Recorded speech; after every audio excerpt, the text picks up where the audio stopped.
তো বন্ধুরা অনেকে হচ্ছে যে গাবি বাছুর দেওয়ার আগে যদি বাত আসে এটাকে ম্যাস্টাইটিস মনে করি আর কি। ম্যাস্টাইটিস মনে করে আমরা ডাক্তার নিয়ে আসা, এরপর হচ্ছে যে ম্যাস্টাইটিসের বিভিন্ন চিকিৎসা শুরু করে দেই।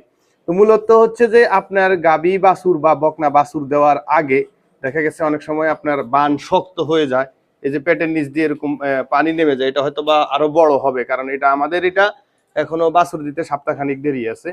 আর উলান এরকম লাল হইয়া শক্ত হইয়া থাকে অনেক সময়, এগুলো যে শক্ত হয়তো আরো আস্তে আস্তে শক্ত হবে।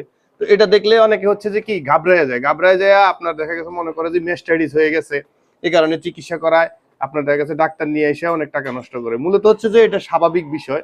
আপনার গাবি বাছুর দেওয়ার আগে এটা বেশিরভাগ গাবির ক্ষেত্রে এটা হয়। আর এটার জন্য হচ্ছে যে আপনি কর্পুলা সরিষার তেল যদি সকাল বিকাল আপনি মালিশ করেন আর যদি প্রচুর পরিমাণে পানি মারেন, সেক্ষেত্রে এটা অটোমেটিক্যালি এমনি ভালো হয়ে যাবে। এটার জন্য ম্যাস্টাইটিস, এটা কোনো ম্যাস্টাইটিস না, এটা অনেকে বাত বা রস বলে থাকে আর কি।